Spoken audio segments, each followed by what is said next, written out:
ಅದನ್ನು ಮಾಡ್ಬೋದಾ ಅಂತ ನಾವು ಡಿಸ್ಕಸ್ ಮಾಡಿ ಇವತ್ತು ಈ ದಿನ ಆರೋಗ್ಯ ತಪಾಸಣೆ ಶಿಬಿರವನ್ನು ಹಮ್ಮಿಕೊಂಡಿದ್ದೀವಿ. ಈ ಒಂದು ಕಾರ್ಯಕ್ರಮದಲ್ಲಿ ಹಾಜರಿದ್ದಂತಹ ನನ್ನ ಎಲ್ಲ ಸಹೋದರ ಸಹೋದರಿ ನ್ಯಾಯಾಧೀಶರೇ ಮತ್ತು ವಕೀಲರ ಸಂಘದ ಉಪಾಧ್ಯಕ್ಷರಾದ ಶರತ್ ಚಂದ್ರರವರೇ, ಈ ಒಂದು ಕಾರ್ಯಕ್ರಮದ ರೂವಾರಿಯಾದಂತಹ ಹೆಲ್ತ್ ಮಿಷನ್ ಡಾಕ್ಟರ್ ಸರ್ದಾರ್ ನೇತ್ರತಜ್ಞರೇ, ನಮ್ಮ ಸದಸ್ಯ ಕಾರ್ಯದರ್ಶಿಯರೇ, ಎಲ್ಲ LADC ವಕೀಲರ ಸಂಘದ ಎಲ್ಲ ಸದಸ್ಯರೇ, ನಮ್ಮ ನ್ಯಾಯಾಲಯದ ಸಿಬ್ಬಂದಿಗಳೇ, ತಮಗೆಲ್ಲ ಗೊತ್ತಿದ್ದಂಗೆ ಈಗ ಮೊದಲೆಲ್ಲ ಏನಿತ್ತು ಅಂತ ಹೇಳಿದ್ರೆ, ನಮಗೆ ಹಿಂದೆ ನಮ್ಮ ತಾತ ನಮ್ಮ ತಂದೆ ಅವರೆಲ್ಲ ನೋಡಿದರೆ ನಮಗಿಂತಲೂ ಅವರು ಗಟ್ಟಿ ಇದ್ದಾರೆ. ನಮಗೇನೆ ಈಗ BP ಶುಗರು ನಿಶಕ್ತಿ ಆ ಥರ ನಾವು ಹೇಳ್ತಾಯಿದ್ವಿ. ಈಗ ನನ್ನ ತಂದೆಗೆ 89 ಇಯರ್ಸ್ ಆಗಿದೆ.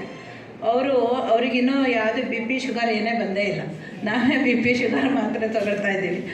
ನಾವು ಯಾಕೆಂದರೆ ಈಗಿನ ಒಂದು ಆಹಾರದ ತೊಂದರೆ, ಆಹಾರದಲ್ಲಿ ತಮಗೆಲ್ಲ ಗೊತ್ತಿದ್ದಂಗೆ ಕಂಟಾಮಿನೇಟೆಡ್ ಆಹಾರ ಇರುತ್ತೆ. ಸರಿಯಾದ ಆಹಾರ ನಾವು ತಿಂತಾ ಇಲ್ಲ, ಪೌಷ್ಟಿಕವಾದ ಆಹಾರ ತಿಂತಾ ಇಲ್ಲ. ಮತ್ತು ನಮಗೆ ಒತ್ತಡಗಳು, ನಾವು ಸ್ಟ್ರೆಸ್ ಅಂತ ಹೇಳ್ತೀವಿ, ಒತ್ತಡಗಳಿಂದಾಗಿ ನಮ್ಮ ಆರೋಗ್ಯ ಹದಗೆಡ್ಬೋದು. ಮತ್ತು ಈಗ ನಾವೆಲ್ಲ ಈ ಆಧುನಿಕತೆಯಲ್ಲಿ ಇದ್ದೀವಲ್ಲ, ಎಲ್ಲ ನಮಗೆ ಇಂಟರ್ನೆಟ್ಟು ಅದು ಇದು ಎಲ್ಲ ಉಚಿತವಾಗಿ ಸಿಗ್ತಾ ಇದೆ. ಅದು ಬಹುಶಃ ದುರ್ಬಳಕೆಯೂ ಆಗಿರ್ಬೋದು ಅಂತ ಅನಿಸುತ್ತೆ. ಅದೆಲ್ಲ ನಮ್ಮ ಮೈಂಡ್ ಮೇಲೆ ಪರಿಣಾಮ ಬೀರುತ್ತೆ. ನಾವು ಸರಿಯಾಗಿ ಹೆಲ್ತನ್ನು ನೋಡ್ಕೊಳ್ತಾ ಇಲ್ಲ.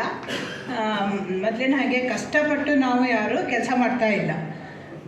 ಆ ಕಾರಣದಿಂದ ಬಹುಶಃ ನಮಗೆ ಹೆಲ್ತ್ ಮೇಲೆ ಪರಿಣಾಮ ಬೀರಿದೆ.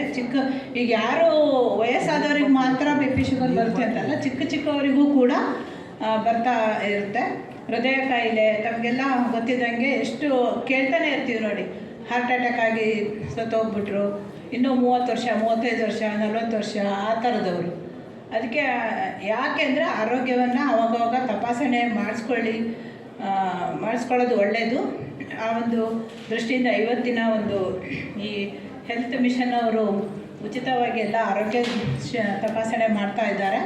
ಅವರಿಗೆ ನನ್ನ ಹೃತ್ಪೂರ್ವಕ ಒಂದು ಕೃತಜ್ಞತೆಯನ್ನು ಹೇಳೋಕ್ಕೆ ಇಷ್ಟಪಡ್ತೀನಿ. ಅಂದರೆ ಅವರೇ ಮುಂದೆ ಬಂದು ಯಾವುದೇ ನಮ್ಮಿಂದ ಎಕ್ಸ್ಪೆಕ್ಟೇಷನ್ ಇಲ್ಲದೆ ಅವರು ಉಚಿತವಾಗಿ ಮಾಡ್ತಾ ಇದ್ದಾರೆ. ಅದನ್ನು ಸದುಪಯೋಗ ಪಡಿಸ್ಕೊಳ್ಳಿ. ಎಲ್ಲರೂ ನಿಮ್ಮ ಆರೋಗ್ಯವನ್ನು ತಪಾಸಣೆ ಮಾಡಿಕೊಳ್ಳಿ ಅಂತ ಹೇಳ್ತಾ ಇನ್ನು ಹೆಚ್ಚಿಗೆ ಮಾತಾಡೋದಿಲ್ಲ. ಮತ್ತು ನಾವು ಕೋರ್ಟಿಗೆ ಹೋಗಿ ಕೆಲಸ ಮಾಡಬೇಕು.